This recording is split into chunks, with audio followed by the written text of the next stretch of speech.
Bonsoir à toutes, bonsoir à tous. Merci d'être avec nous sur TV 78. Nous sommes le mercredi 15 février. Voici le programme de ce soir. Les syndicats appellent à une nouvelle journée de mobilisation contre la réforme des retraites demain. Nous ferons le point dans cette émission sur les perturbations à venir dans le département au niveau des transports et des écoles. Thierry Trévalinet, le nouveau président du MEDEF des Yvelines, sera également notre invité. Quelle est la position de la première organisation patronale sur cette réforme? Nous lui poserons la question. Jusqu'au 9 mars, les lycéens et étudiants sont invités à formuler leurs vœux sur la plateforme Parcoursup. C'est dans ce cadre que dans votre 7-8, nous vous proposons tous les mercredis le portrait d'une école du territoire. Ce soir, focus sur Buc Ressources, l'école spécialisée dans les métiers du médico-social. Quelles sont les formations? Comment y rentrer? Nous répondrons à ces questions avec une ancienne étudiante et notre journaliste Régine Ralèche. Et comme chaque mercredi, nous parlerons également de cinéma. Ce soir, nous serons avec le réalisateur de La Verrière, Tony Chasselas. Il nous présentera son nouveau court-métrage Jamais sans Montel, sans oublier les sorties ciné de cette semaine avec notre journaliste Céline Charles et le coup de cœur d'un professionnel du 7e art. Et en plateau, du coup, je viens de le dire, deux journalistes de la rédaction de TV 78, Régine Ralèche et Céline Charles. Bonsoir. Bonsoir. Alors Céline, vous allez nous parler des films à ne pas manquer cette semaine au cinéma. Vous nous faites un petit teasing? Alors oui, au programme ce soir, un biopic sombre et psychologique, le nouveau Marvel et un comique français. Et donc ce sera en fin d'émission, restez bien avec nous. Régine, vous allez nous parler d'une école du territoire, ce sera Buc Ressources. Effectivement, comme vous l'avez dit, Buc Ressources qui est tournée vers les métiers médico-sociaux. Et donc pour en parler avec nous, Charlène Garcia, bonsoir. Bonsoir. Vous êtes une ancienne étudiante de cette école. Alors pourquoi est-ce que vous l'avez choisie? Pourquoi est-ce que vous avez décidé de vous orienter vers cette école? Alors, tout simplement, j'avais la fibre sociale déjà en moi, on va dire. C'était déjà des métiers dont j'avais envie de faire. Et Buc Ressources étant situé dans les Yvelines, ayant cet avantage-là, me permettant de ne pas aller sur Paris ou de changer de région. Et donc on en parlera plus en détail tout à l'heure. En plateau avec nous également ce soir le nouveau président du MEDEF des Yvelines, Thierry Trévalinet. Bonsoir. Bonsoir. Alors première question, qu'est-ce que ça vous fait d'avoir été élu président? Écoutez, c'est déjà un grand plaisir et un grand honneur d'avoir été élu président du MEDEF 78 pour représenter mes pairs en fait sur le territoire. Je pense qu'il y a beaucoup de choses à faire dans les Yvelines. On a un foncier qui est extrêmement intéressant et de ce point de vue-là, je pense qu'on peut attirer beaucoup d'entreprises de plus ou moins de grandes technologies. Voilà. Et donc on en parlera plus en détail également tout à l'heure. Mais avant, jetons un coup d'œil à la météo de demain.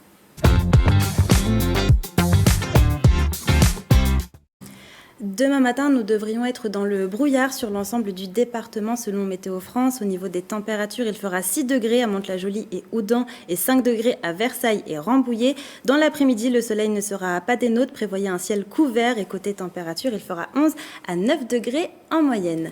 Et demain, nous fêterons la Sainte Julienne. Le point maintenant sur les informations du jour dans les Yvelines avec Régine Ralèche. La retraite à 64 ans, c'est définitivement non! Ce mercredi matin, une cinquantaine de personnes réunies à Rambouillet à l'appel de l'intersyndicale. Elles se sont mobilisées devant la permanence de la députée de la 10e circonscription des Yvelines, Aurore Berger, qui n'était pas présente sur place. L'objectif pour les syndicats, interpeller la chef de file des députés Renaissance pour le retrait de la réforme des retraites. Le texte de loi est examiné jusqu'à vendredi à l'Assemblée nationale. L'intersyndicale des Yvelines a demandé une audience à Aurore Berger avant le début de l'examen du projet de loi pour lui expliquer nos arguments sur pourquoi on est contre ce projet de loi. Elle n'a jamais répondu à nos demandes. Donc du coup, on vient pour lui dire qu'on est là, qu'on aimerait bien qu'elle ne vote pas ce projet de loi. Ce jeudi, 5e jour de grève nationale contre la réforme, une manifestation est prévue dans les rues de Versailles. Les Yvelines ont officialisé aujourd'hui leur participation au capital de Thoiry Bioénergie. Depuis 2018, l'usine produit du biométhane à partir de déchets organiques au profit du zoo et de 8 communes yvelinoises. Le montant de l'opération pour le département s'élève à 2 millions d'euros, soit 31% du capital. Le cirque Europa et ADCF, Association de défense des cirques de famille, ont déposé plainte contre Ali Rabet, le maire de Trappes. Fin 2020, la municipalité avait publié un arrêté pour interdire les cirques avec des animaux sauvages. L'ADCF prévoit de fortes mobilisations pour protester contre la décision du maire. La région Île-de-France lance un appel à projets pour donner un nouveau souffle aux îles de loisirs franciliennes et les rendre plus attractives. Dans le département des Yvelines, ce sont les 3 îles de loisirs Aval-de-Seine, Boucle-de-Seine et Saint-Quentin en Yvelines qui sont concernées. Le dépôt de candidature se termine le 31 mars à 17h. L'association Handi Chien dispose désormais d'une délégation locale à Villepreux. Cette nouvelle antenne portée par Anne-Sophie Sablan-Maury permet de former davantage de chiens. Pour le moment, ils sont 3 à bénéficier d'une formation chaque semaine à l'école Jean Rostand.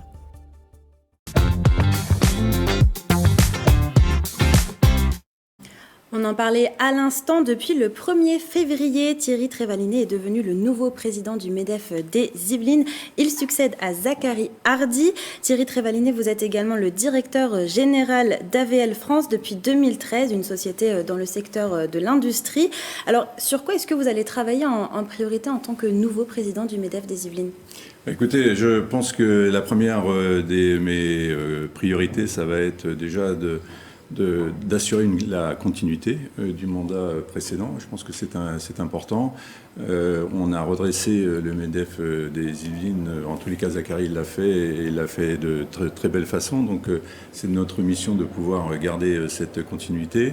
Je voudrais avoir aussi une cohésion entre les bureaux exécutifs, les administrateurs et puis la direction opérationnelle du MEDEF. Et puis, en dernier lieu, il va falloir qu'on soit au service de nos adhérents et apporter une proposition de valeur à tous les chefs d'entreprise qui voudront bien nous rejoindre. Je pense que c'est là qui est le vrai atout du MEDEF 78, c'est croître dans ces adhésions pour le service des chefs d'entreprise des Yvelines. Voilà. Donc principalement assurer la continuité, mais est-ce que en tant que nouveau président, vous souhaitez mettre en place de nouvelles choses durant votre mandat ? Écoutez, pour le moment, c'est un peu tôt pour le dire. Sincèrement, ça fait 2 semaines que j'ai pris mes fonctions. Je pense qu'il y a beaucoup de choses à faire autour des collectivités, de l'entreprise au sein de la collectivité, de la formation également, du recrutement. Et ça, je pense que c'est très important de pouvoir prendre ça en considération. AVL, c'est une société internationale. Je vois quelles sont les interactions, en tous les cas en Allemagne, entre les universités, les industriels et puis les collectivités et les régions. Et je trouve que ça serait intéressant de prendre ça comme exemple pour notre cher département des Yvelines, en tous les cas. Voilà. Alors, durant le mandat de Zachary Hardy, le nombre d'entreprises adhérentes a explosé. Le budget a aussi été multiplié par 2, mais il y a aussi ce contexte d'inflation avec le Covid, la crise sanitaire. C'est un contexte un peu particulier pour commencer ce mandat ? Je dirais que les chefs d'entreprise, d'une manière générale, sont toujours optimistes. Et c'est encore le cas dans les derniers sondages qu'on a pu faire au sein du MEDEF. Et donc, ça, c'est quand même très intéressant. Quand bien est l'inflation ou les prix de l'énergie, les commandes et les portefeuilles de commandes sont quand même au beau fixe. Donc ça, c'est quand même intéressant pour l'avenir, je dirais, proche. Voilà. Et alors justement, quelle est la situation des entreprises yvelinoises ?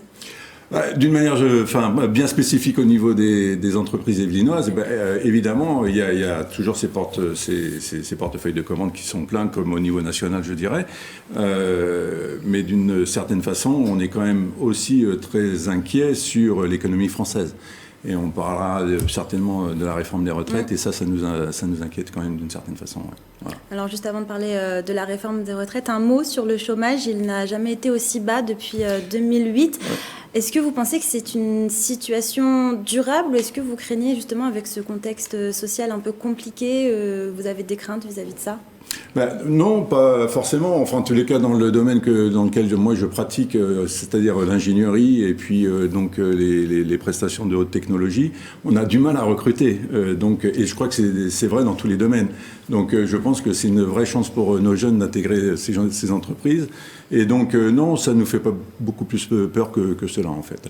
Par contre, on aurait aimé qu'il y ait une réforme de l'allocation chômage de façon à avoir plus d'agilité, de flexibilité, comme on peut le voir dans d'autres pays européens, en fait. Voilà. Difficulté à recruter. Qu'est-ce qu'il faudrait mettre en place pour essayer de rendre attractifs certains secteurs ? En particulier dans la filière automobile que je connais plus particulièrement et plus spécialement, je pense que ça serait intéressant de mettre en avant les technologies qu'on va développer dans tous ces domaines très intéressants, que ce soit dans le domaine de l'électronique, l'informatique, les batteries, etc. Donc il y a des choses à faire au niveau des universitaires, au niveau des écoles d'ingénieurs, au niveau des BTS, des DUT, mais aussi au niveau des bacs pro. Donc toute cette filière, on a besoin de mettre en place, et je pense qu'on l'a commencé à le faire avec les campus des métiers, et il faut qu'on continue dans ce domaine-là. Et je pense que c'est le cas dans beaucoup de domaines, venir faire la promotion de l'entreprise au sein des universités. Oui. Voilà. Régine Rallèche, vous aviez une question? Pas du tout. Non. Ah d'accord, j'ai cru. Bon. Alors Bon, au niveau national, il y a aussi l'élection bientôt, début juillet, du nouveau président du MEDEF en France, la succession de Geoffroy Roux de Bézieux. Alors plusieurs candidats sont en lice. Est-ce que vous savez déjà qui vous allez soutenir? C'est trop tôt pour le dire. Tout ce que je sais, c'est qu'on va avoir au niveau des Yvelines 6 voix, donc au niveau du vote, et on va les utiliser au mieux, bien entendu. Voilà, donc je pense que c'est trop tôt pour en dire beaucoup plus aujourd'hui. Alors on en parlait juste avant, la réforme des retraites, évidemment, elle est au cœur de l'actualité. La première organisation patronale est plutôt favorable à cette réforme. Quel est votre point de vue sur ce sujet-là? Moi, je suis également favorable, mais je pense que de toute façon, il faut suivre un petit peu les instructions du MEDEF national dans ce domaine-là. On ne va pas en dévier beaucoup. Ce qui importe pour nous, c'est qu'on n'ait pas une dérive au niveau des dettes qui sont engendrées par si on ne faisait rien. Donc ce sont des impôts supplémentaires pour les chefs d'entreprise, pour les entreprises, et c'est ce qu'on veut éviter. Après, la façon dont on s'y prend, ça c'est du ressort du gouvernement. Ce qu'on veut, nous, c'est arriver à un bilan financier équilibré pour le bien de nous tous, finalement, et pour que le régime par répartition subsiste. Et voilà. Et ça ne nous empêche pas de penser à un régime par capitalisation par ailleurs, mais en tous les cas, il faut que ce régime par répartition subsiste en tous les cas. Ouais, Elle était indispensable, cette réforme, selon vous? Je pense, parce qu'en fait, on avait aujourd'hui, il y a 1,4 ou 7 personnes actives pour un retraité, 1,4 je crois, de mémoire. Et aujourd'hui, effectivement, quand on regarde aussi dans tous les pays européens, parce que moi j'ai quand même pas mal voyagé dans le monde, que ce soit en Italie, en Allemagne ou ailleurs, effectivement l'âge de la retraite a été repoussé. Mais c'est peut-être pas la seule solution. J'en suis pas à même d'en parler. Je pense qu'il y a beaucoup de critères à prendre en considération. Et de ce point de vue-là, voilà, nous ce qu'on veut, c'est un équilibre financier pour pas avoir plus d'impôts sur l'entreprise, tout simplement. Voilà. Eh bien, merci Thierry Trévalinet d'avoir accepté notre invitation. Je le rappelle, vous êtes le nouveau président du MEDEF dans les Yvelines. Et on continue de parler de la réforme des retraites. Les syndicats appellent à une nouvelle journée de mobilisation contre la réforme demain. Céline Charles, à quoi faut-il s'attendre dans les Yvelines? Alors, comme pour les précédents mouvements, les syndicats appellent à la grève dans les transports ou encore les industries ce jeudi 16 février. Ils souhaitent durcir le mouvement jusqu'au 7 mars, date à laquelle ils disent vouloir mettre la France à l'arrêt. Des perturbations sont donc à prévoir, mais malgré tout, cette grève devrait être moins suivie que les précédentes dans plusieurs secteurs. Et alors, dans les transports, comment ça va se passer? Alors, dans les transports, vous pouvez souffler. La SNCF annonce un trafic quasi normal sur plusieurs grandes lignes. Du côté de la RATP, on retrouve un trafic normal à légèrement perturbé pour le RER A et la ligne U. 2 trains sur 3 pour les lignes J et L et 1 train sur 2 pour la ligne N. Concernant le RER B, prévoyez 2 trains sur 3 pour la liaison entre Gare du Nord Robinson et Saint-Rémy-les-Chevreuses. N'hésitez pas à vous rendre sur les sites de la RATP ou transilia.com pour connaître le trafic en temps réel. À noter également qu'Île-de-France Mobilité met en place le covoiturage gratuit, même pour les voyageurs sans passe Navigo. Rendez-vous sur leur site internet pour plus d'informations. Et alors, dans les autres secteurs, à quoi faut-il s'attendre, Céline? Alors, du côté des écoles, la mobilisation avait déjà reculé après le premier jour. Le 7 février dernier, on observait, selon les chiffres du ministère de l'Éducation, 14,17% d'enseignants grévistes contre 25,9% le 31 janvier. Un nouvel appel à une journée d'action interprofessionnelle a cependant été lancé par les différents syndicats de l'enseignement. Mais l'intersyndical appelle surtout à mettre les écoles, établissements et services à l'arrêt le 7 mars prochain. Bien sûr, pensez tout de même à vous renseigner auprès de votre mairie pour des informations plus précises, notamment concernant les établissements scolaires. Dans les raffineries, même si les salariés comptent se mobiliser, il n'y aura pas d'arrêt de production de prévu. Il n'y a donc aucun risque de pénurie dans les stations d'essence. Et alors dans les Yvelines, il y a aussi une manifestation qui est prévue. Alors tout à fait, le départ aura lieu à 10h à la gare de Chantier de Versailles, direction le MEDEF. Vendredi 17 février, une manifestation intersyndicale au flambeau est également prévue à Rambouillet à 18h30 devant le Nickel. Et comme je vous le disais, une nouvelle journée de mobilisation et de grève est d'ores et déjà prévue le 7 mars prochain et celle-ci risque d'être beaucoup plus suivie que les autres. Merci beaucoup Céline Charles pour toutes ces précisions. Alors Thierry Trévalinet, on vient de l'entendre, il y aura une manifestation qui part de la gare de Versailles-Chantier qui ira jusqu'au MEDEF. Est-ce que vous comptez dialoguer avec les manifestants demain ? Écoutez, je pense que dans ces situations comme on la connaît aujourd'hui, le dialogue est important. Donc oui, le MEDEF est toujours ouvert au dialogue, hein, comme on le fait tous les jours avec nos employés et nos collaborateurs. Donc oui, on sera là pour dialoguer sans nul doute, oui, bien entendu. Eh bien, je vous remercie encore Thierry Trévalinet d'avoir répondu à nos questions. On prend la direction de Houille maintenant. Depuis novembre, les Yvelines ont lancé un cycle de visites dans les 21 cantons du territoire. L'objectif, dialoguer avec les acteurs de la ville locale. Il y a quelques jours, le président de la collectivité, Pierre Bédier, s'est donc rendu dans le canton de Houille. Au programme de ce déplacement, notamment une rencontre avec les maraîchers de la plaine de Montesson. Le département est actuellement en pleine réflexion pour aller vers davantage d'indépendance alimentaire. Le reportage de Grégory Canalet et Patrick Jacques de Dixmude. Le quartier de la Défense n'est qu'à une dizaine de kilomètres. Et pourtant ici on cultive de la salade en grande quantité. 23 millions de plants sur cette plaine de Montesson, considérée comme la capitale francilienne de la plante potagère. 250 hectares d'exploitation maraîchère à Montesson, Sartrouville et Carrières-sur-Seine, sur lesquels les Yvelines comptent s'appuyer pour aller vers plus d'indépendance en matière d'alimentation. Trouver des solutions et des solutions durables. Et là, parce que les Yvelines se lancent dans un vaste programme d'autosuffisance alimentaire. Alors le mot est un peu grand parce qu'on est bien conscient qu'on n'y arrivera pas, mais on voudrait consommer de plus en plus de produits yvelinois et faire que les produits yvelinois deviennent majoritaires dans l'assiette des Yvelinois. C'est pourquoi une rencontre avec les exploitants de la plaine était au menu de la visite du canton de Houille. Ces maraîchers ont pu faire remonter au président du département quelques-unes de leurs attentes pour améliorer leur quotidien. Parmi eux, Robert, agriculteur à Montesson depuis 1981. Il y a certains points d'amélioration qui seraient apportés sur cette plaine, notamment l'amélioration de la structure foncière de la plaine. On a également un problème sur l'accès à l'eau qui soit compatible en qualité, en quantité et surtout en prix avec notre activité de production de légumes. Et puis ensuite des accès à des marchés publics divers pour l'ensemble de mes collègues de la plaine de Montesson. Il faut réfléchir à la façon dont on peut les aider. Je pense que ça doit pouvoir se faire. Après, sur les questions de foncier, donc d'acquisition foncière, c'est plus compliqué parce que les sommes sont substantielles.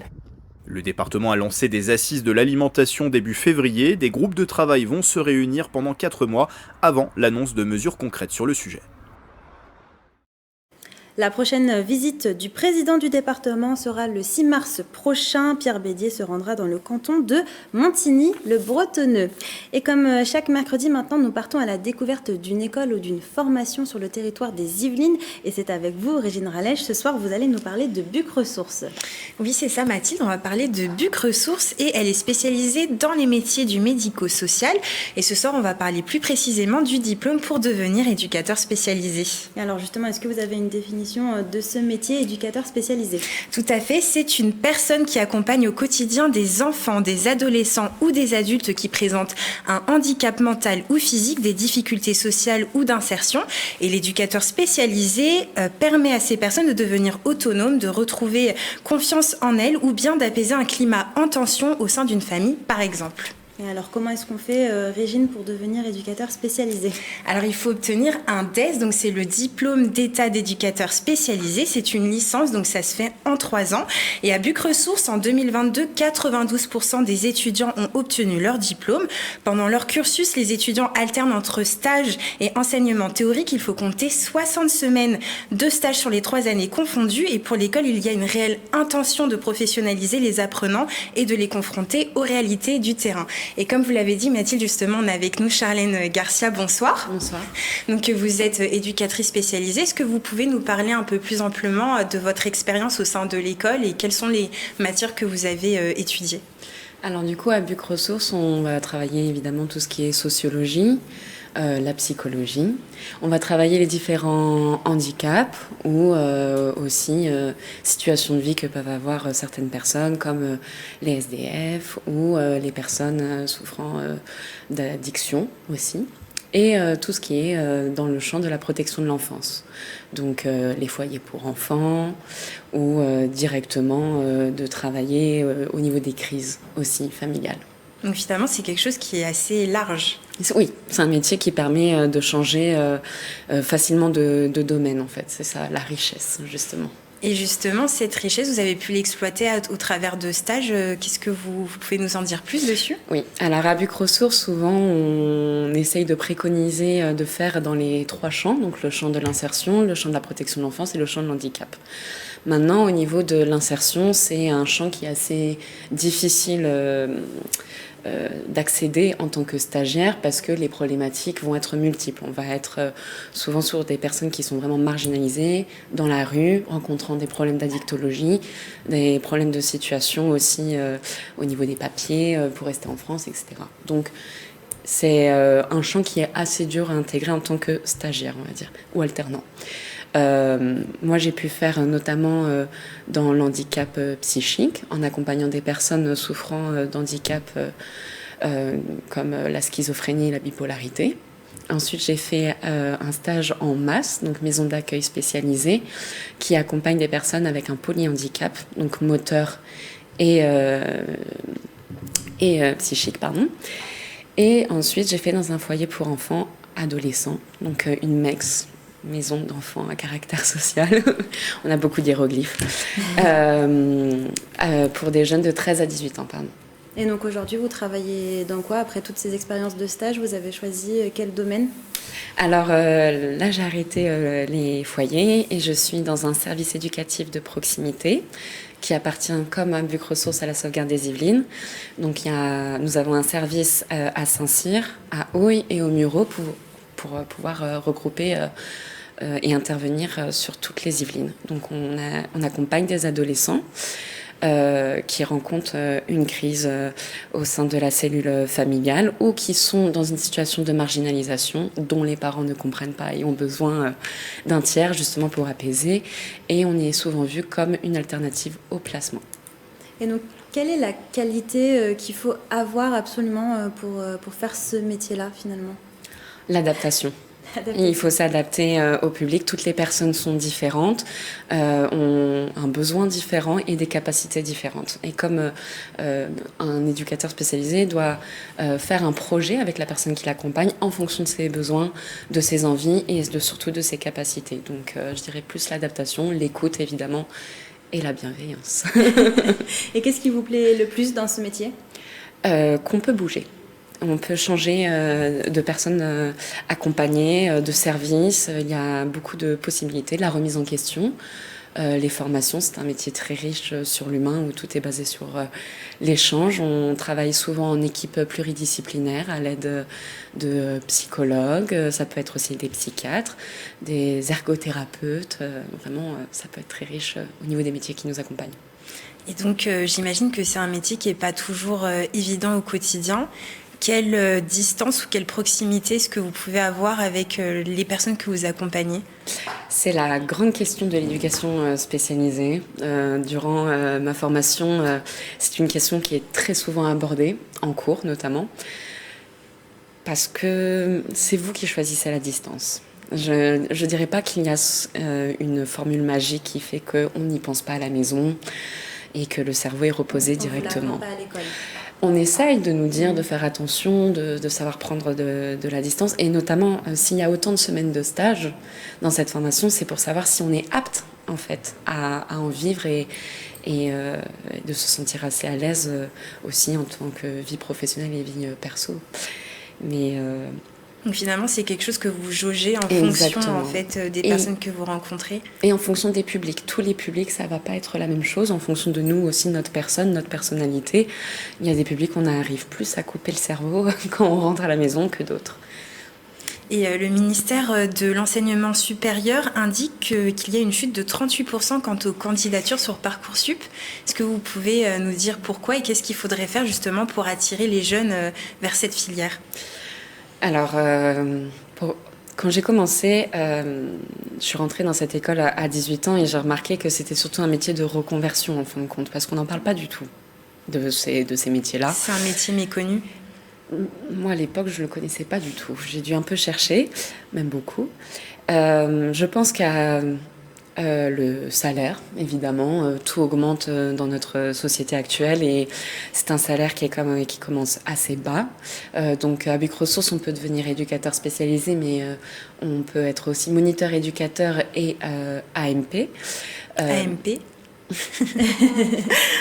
J'ai pas les hiéroglyphes, mais on est plus sur un accompagnement éducatif et médical avec une formation d'1 an et demi.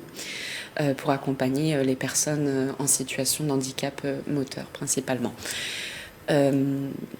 C'est des métiers qui n'ont pas besoin du bac. Et vu que c'est une reconnaissance de bac plus 1, bac plus 2, à mon époque, on va dire que le salaire ne suivait pas non plus. Donc j'ai pu discuter déjà avec des jeunes et ils m'ont dit que c'était notamment la première raison. Après, je pense qu'il y a aussi la difficulté psychologique, on va dire, parce que souvent on nous dit mais comment vous faites pour supporter on ne sait pas non plus comment on fait et je pense que c'est pour ça que je vous dis vraiment que c'est en fonction du public qu'on accompagne et notre personnalité qui fait qu'on arrive à supporter les désarrois des personnes qu'on peut accompagner.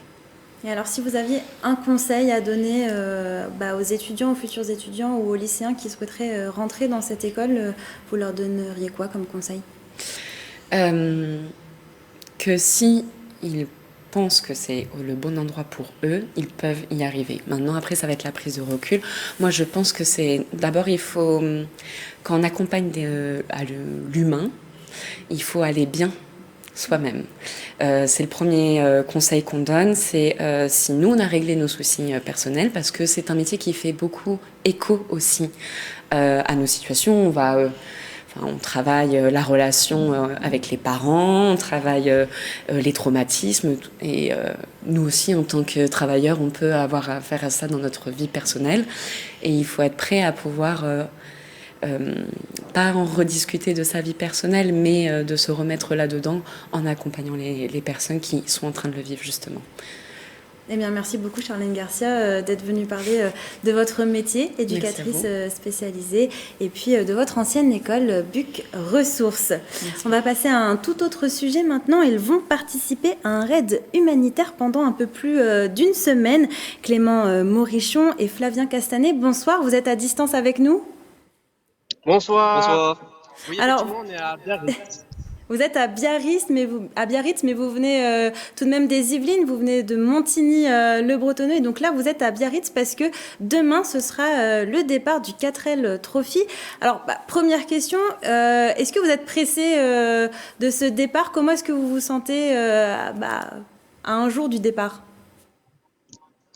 Alors oui, on est très pressé, mais aujourd'hui, on a surtout été très stressé parce qu'aujourd'hui, il y a eu des contrôles techniques et il y a eu des petits problèmes au dernier moment qui viennent de se régler. Donc maintenant, oui, on est pressé de partir et de vivre l'aventure. Oui. Ouais, voilà. Maintenant qu'on est prêt, on peut partir. On se rend compte enfin qu'on va pouvoir partir. Donc, c'est cool. C'est une première participation pour vous ? Oui, c'est la première fois qu'on participe. Au 4L Trophy. D'où le fait d'être un peu stressé, je suppose. Oui, exactement. Ouais. On ne savait pas trop comment ça allait se passer cette journée de contrôle. Et on a beaucoup appris, mais il y avait des petites choses qui n'allaient pas totalement. Des petites surprises. Des petites surprises. Heureusement, le contrôle technique est passé. Et alors, nos deux journalistes, Patrick Jacques de Dixmude et Gabriel Gontier, vous ont suivi pendant votre préparation. On regarde tout de suite le reportage.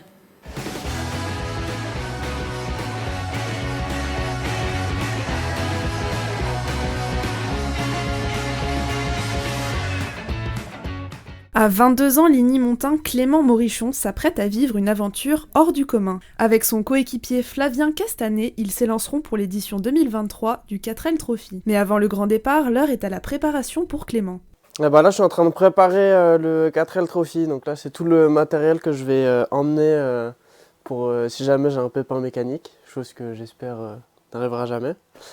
Mais donc du coup, là, je mets tout. Donc là, c'est tout ce qui va être côté sécurité. La course se déroulant dans le désert, l'équipement de sécurité et d'entretien du véhicule est primordial. Du coup, c'est extincteur.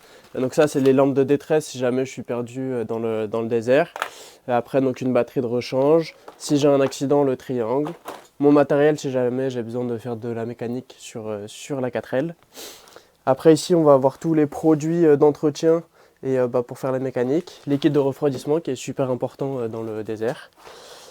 Et puis après ici ça va être toutes les parties mécaniques, donc là ça va être tout ce qui va être système de refroidissement, les pales de ventilateur, les durites. Une fois le contrôle de l'inventaire fait, petit tour du côté de la voiture. Donc là du coup la voiture elle date de 1984, c'est une fourgonnette F6, 1100 cm3, c'est un moteur Cléon, donc radiateur à l'avant.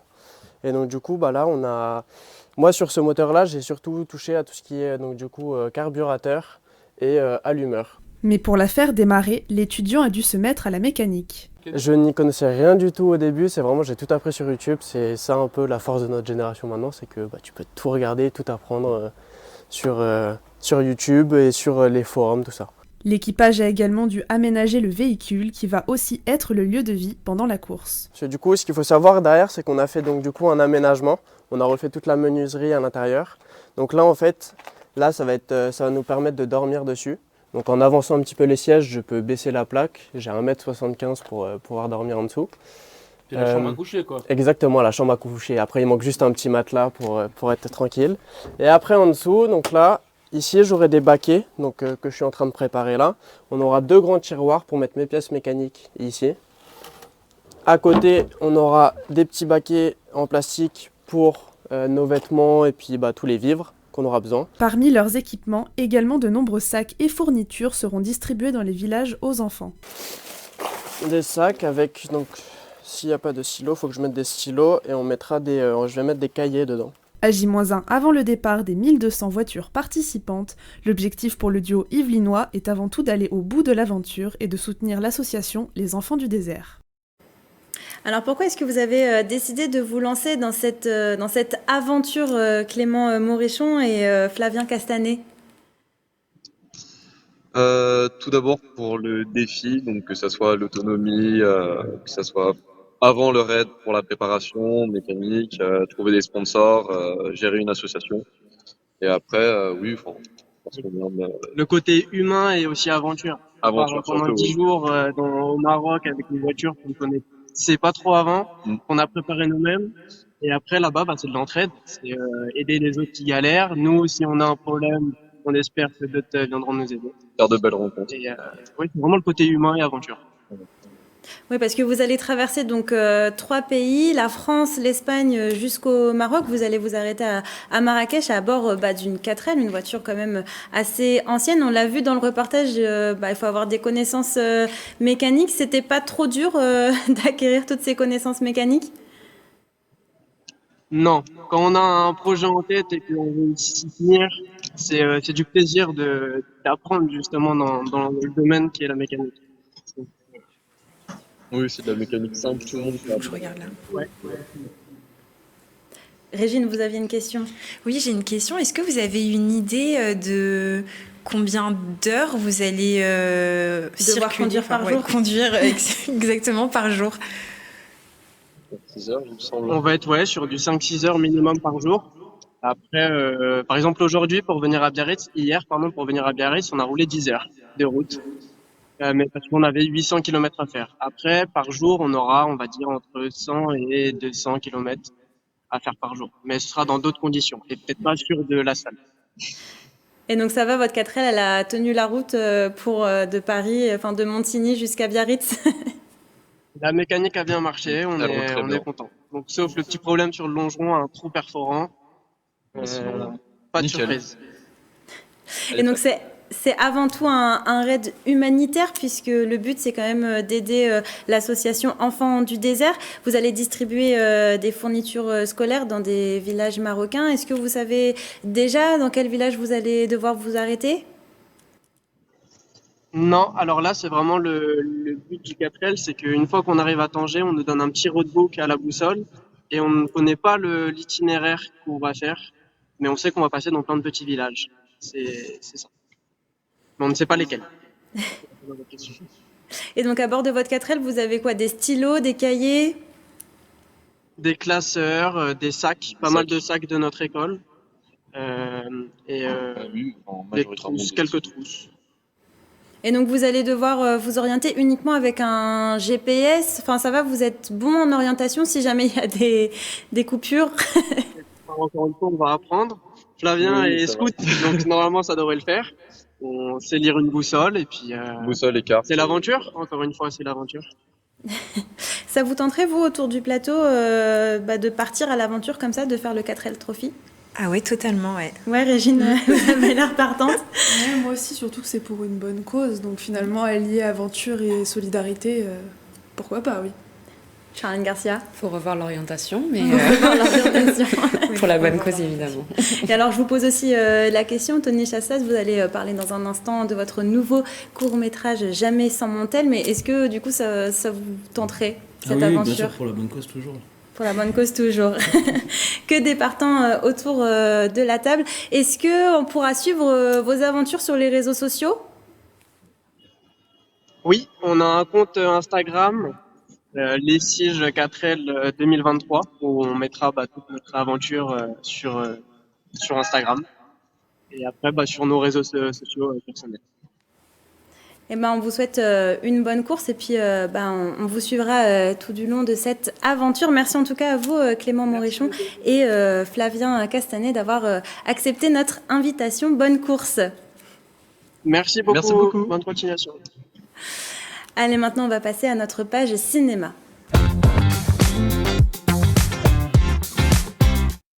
Et donc, on débute cette page cinéma avec vous, Tony Chasselas. Bonsoir.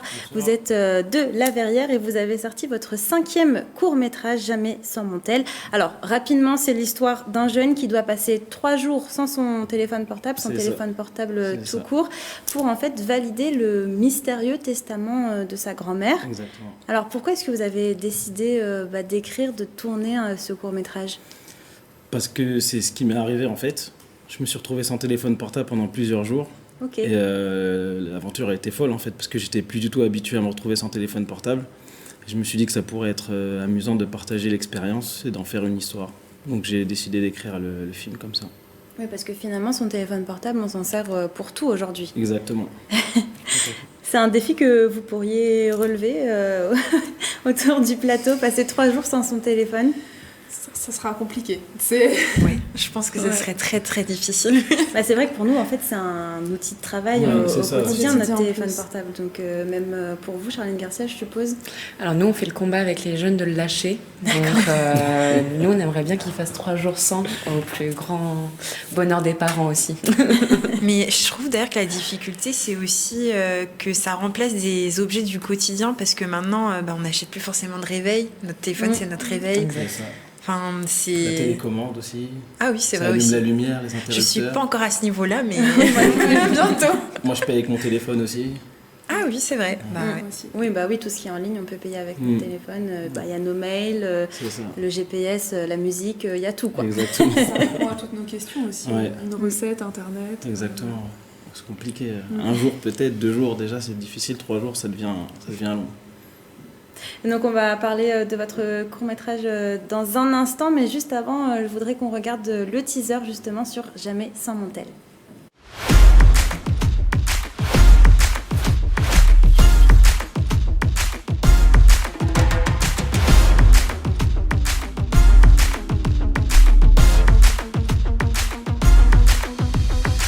Je serai chez vous jeudi soir.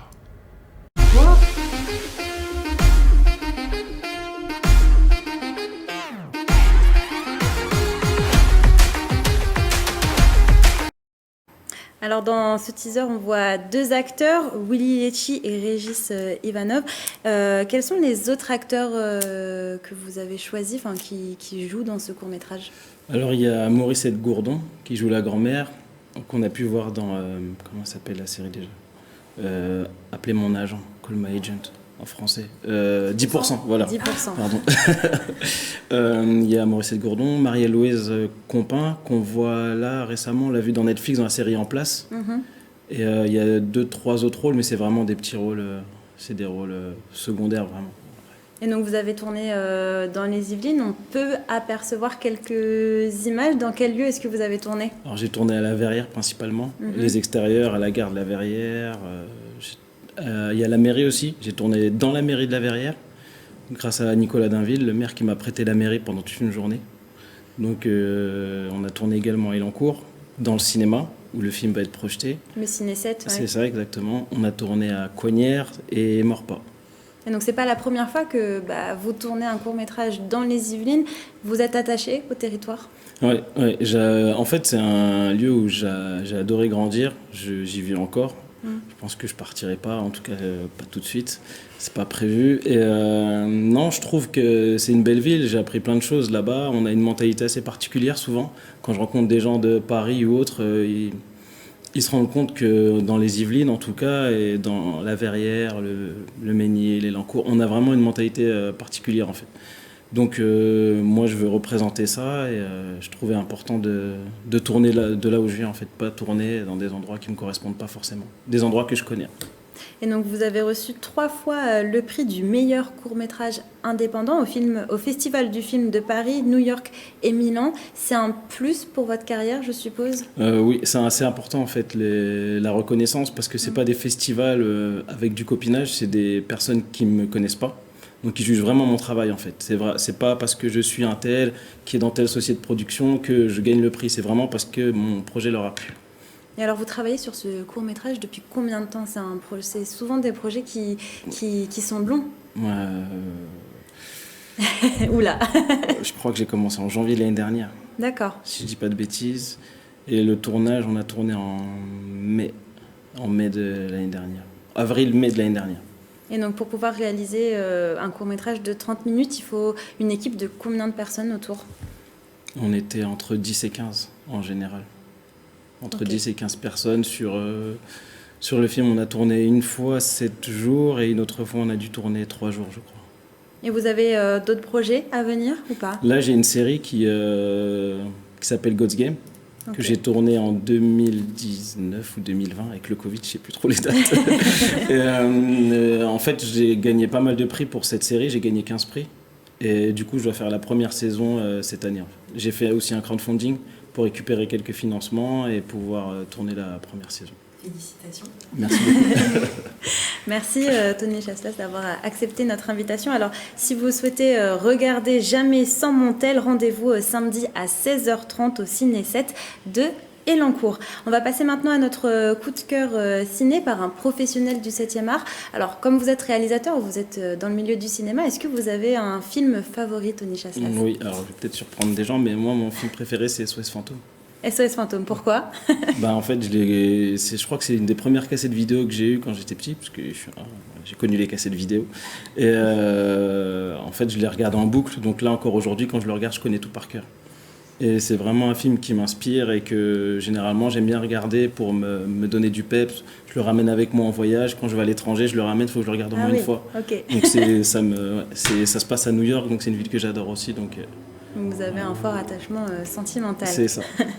On va regarder le coup de cœur d'un autre réalisateur yvelinois. Il s'agit de Thomas Salazar.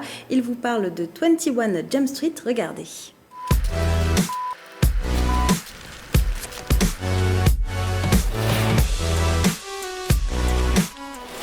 Bonjour à tous, aujourd'hui je vais vous parler de mon coup de cœur, il s'agit du film 21 Jump Street de Phil Lord et Chris Miller, sorti en 2012. Alors il s'agit d'une adaptation de la série du même nom des années 80, qui notamment a rendu célèbre un petit acteur qui s'appelle Johnny Depp.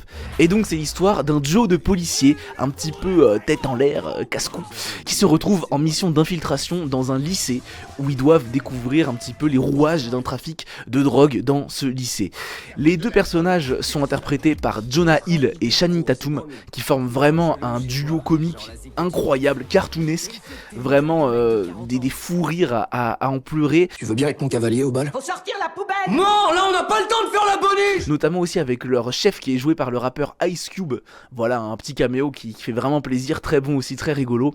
C'est parce que vous êtes des clones de Justin Bieber et de Miley Circus que vous êtes ici. Le rythme est parfait, on est dans un univers de lycée totalement décalé, et on a aussi en fond quand même une belle histoire d'amitié. Comment est-ce que des amitiés peuvent se souder, se dessouder par rapport à la popularité, tout ce monde du lycée qui est au final très cruel, hein, le lycée avec les gens populaires et impopulaires, voilà. Bref, je vous conseille ce film 21 Jump Street de Phil Lord et Chris Miller.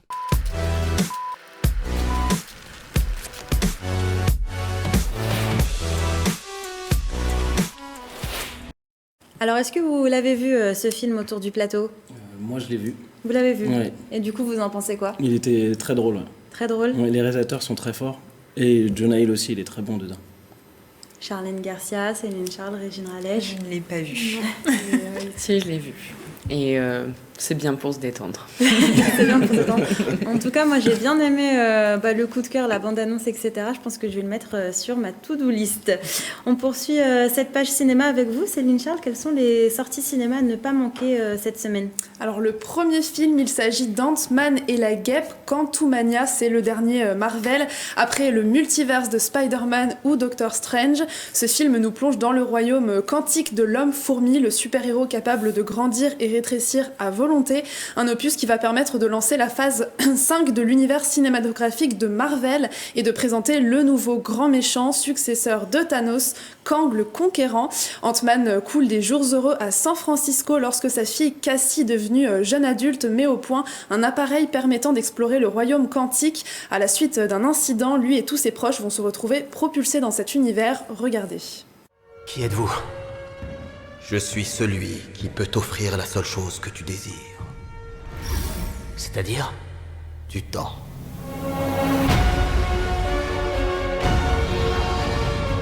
Il peut réécrire l'existence même.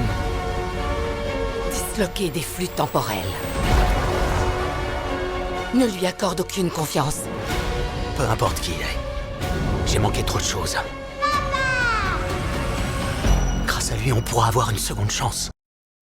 Vous nous proposez un autre film, Céline Charles, il s'agit d'un thriller psychologique. Ah oui, c'est un tout autre registre. La femme de Tchaïkovski est un biopic de Kirill Serebrennikov qui explore la relation tumultueuse entre le grand compositeur du 19e siècle et sa femme Antonina. Alors Antonina épouse le pianiste, mais l'amour qu'elle lui porte n'est pas réciproque. Pour cause, il préfère la compagnie des hommes et il va tout faire pour dégoûter Antonina, elle qui va se terrer dans le déni jusqu'à ce que son mari et son amour pour lui deviennent une obsession. C'est le récit d'une lente descente aux enfers pour la jeune femme consumée par ses sentiments. Regardez. Петр Ильич с того дня, что я хочу только одного.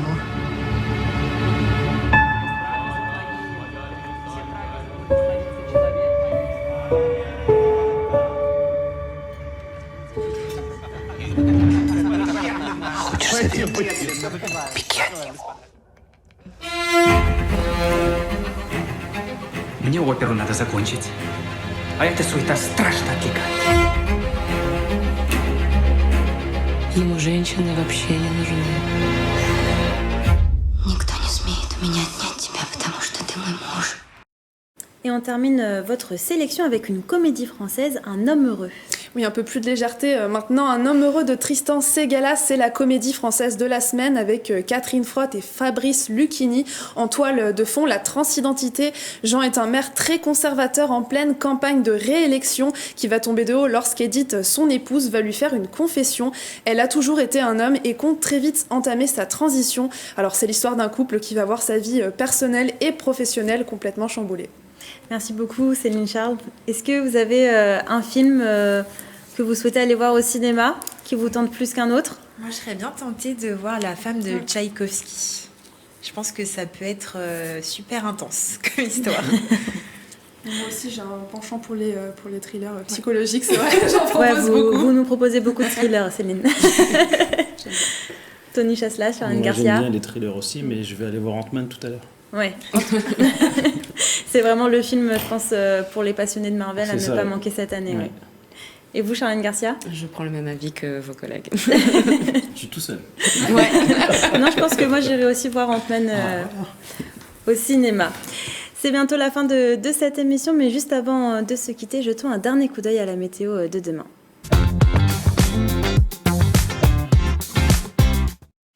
C'était le dernier beau jour de aujourd'hui, de beau temps aujourd'hui. J'espère que vous en avez bien profité. Demain matin, nous devrions être dans le brouillard sur l'ensemble du département selon Météo France. Au niveau des températures, il fera 6 degrés à Mantes-la-Jolie et Houdan et 5 degrés à Versailles et Rambouillet. Dans l'après-midi, prévoyez un ciel couvert et côté température, il fera 11 à 9 degrés en moyenne. Et c'est la fin de cette émission. Merci pour votre fidélité. Je vous souhaite une belle soirée sur TV78. Prenez soin de vous.